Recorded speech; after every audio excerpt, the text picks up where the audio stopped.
నమస్తే ఈ రోజు మన special guest high court chief justice Amarnath Goud గారు.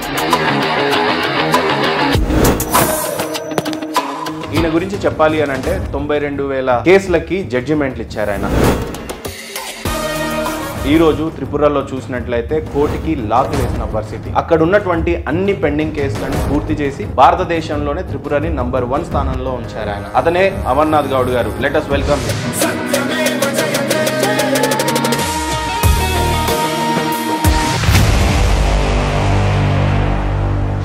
But how could it possible sir 92,000 కేసెస్ని కంప్లీట్ చేయటం, జడ్జిమెంట్స్ ఇవ్వటం అనేది? నేను ఎవరికి ఇన్ని జడ్జిమెంట్స్ చెప్పిన తర్వాత ఏ రోజు కూడా గిల్టీగా గుండెల మీద చెయ్యేసుకోకుండా పండుకున్నది లేదు. I had my comfortable sleep and no regrets for whatever judgments I pass.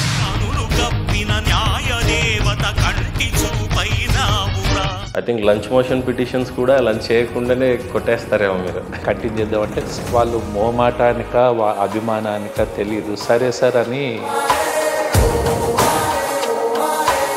92,000 cases sir judgement ఇచ్చేశారు. కానీ ఆ ఇచ్చిన కేసెస్ ఎంత వ్యాలిడ్? చాలా మంది అప్పీల్కి కూడా వెళ్తుంటారు కదా. 99% ఆఫ్ మై జడ్జిమెంట్స్ స్టూడ్ అన్ఛాలెంజ్డ్. 4,000-5,000 కేసులు ఉన్న చోట మిమ్మల్ని వేయటం అనేది ఖచ్చితంగా ఇది రాజకీయం అంటారా? నా వెనకాల ఏం జరిగిందనేది తెలియదు కదా. ముందు జరిగితే ఏదన్నా మనకు తెలుస్తుంది. 3.5 ఏళ్ళు అయింది నేను. గత 3 సంవత్సరాల నుంచి Tripura is topper in the country with the lowest pendency.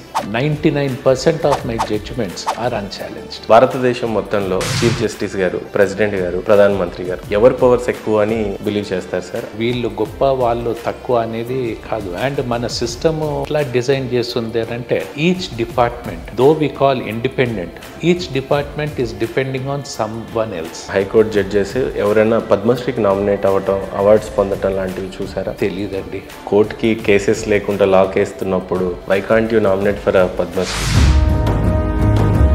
What you comment sir? No comments. కంట్రీలో జడ్జికి సెక్యూరిటీ ఎలా ఉంటుంది? థ్రెట్ ఉంటుంది కదా. జడ్జిగా నీ పని చేయు, వేధించాల్సిన అవసరం లేదు కదా. పెద్ద కేసు, డేంజరస్ కేసు అని ఏదన్నా అంటే వాళ్ళకి ఇది పెద్ద కేసు అని, no it is big case అంటే ఏం బిగ్ కేసు? ఇదే కదా పాయింట్ ఇన్వాల్వ్ అయ్యి ఉంది. చెప్పండి. ఐఎమ్ గివింగ్ యూ ఆర్డర్ అని వాళ్ళ ఫేవర్గా ఆర్డర్ ఇచ్చేసరికి వాళ్ళకు ధైర్యం వస్తుంది, encouragement. Next time they can come and argue. చిన్న కేసు అని మాట సందర్భం అనడమే తప్ప పెద్ద కేసు, చిన్న కేసు అనేది ఉండదు. కేసు. మీ గురువు గారు అంటే ఎవరన్నా ఉన్నారా? ఉన్నారు. ఓహో, ఎంత గొప్ప అయినా ఈయన. మనం కూడా వాళ్ళ వాకింగ్ కాన్ఫిడెన్స్, కోర్టులో నిలబడ్డా, ఆర్గ్యూ చేసిన వాళ్ళ బాడీ లాంగ్వేజ్, వాళ్ళ స్టైల్, మహానుభావులు. వాట్స్ యువర్ ఫైనల్ ఆశయం అంటే ఏంటంటారు సార్? రెస్పాన్సిబిలిటీ అంటూ యాక్సెప్ట్ చేస్తే ఐ హ్యావ్ టు ఫుల్ఫిల్. ఇప్పటి వరకు నాకు ఎనిమి అంటూ లేడు, నాకు నచ్చని వ్యక్తి లేడు. నిర్మల మేడం గురించి చెప్పాలంటే ఏం చెప్తారు సార్? ఆమెనే నా స్ట్రెంగ్త్, ఆమెనే నా వీక్నెస్.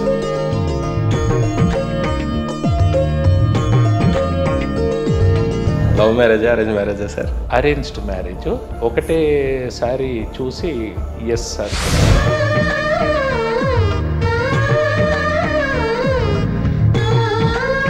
వీరేంద్ర బాబు నచ్చకపోతే నచ్చలేదని చెప్పు, ఇంకోరిని చూడొచ్చు అని అంటే నో అంటే ఓకే చేయటమే.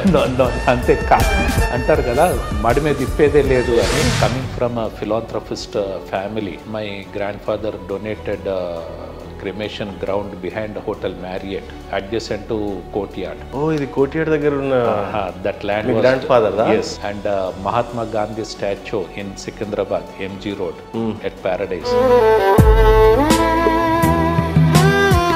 Ordered to be made immediately after the assassination of Mahatma Gandhi in Italy. And it's a Panchaloha, first of its kind in the world. ఇప్పటిదాకా మీరు చెప్పిన అసెట్స్ అన్ని టాప్ లొకేషన్స్లో ఉన్నాయి సార్. అవి మీ ఫాదర్కి చెందినయా, మీకున్నాయా ఇప్పుడు? లేకపోతే ఏంటి పరిస్థితి? అసెట్స్ ఇప్పటివరకు ఏది అమ్మలేదండి. ఓకే, భగవంతుడు అండర్ యువర్ కంట్రోల్ సార్.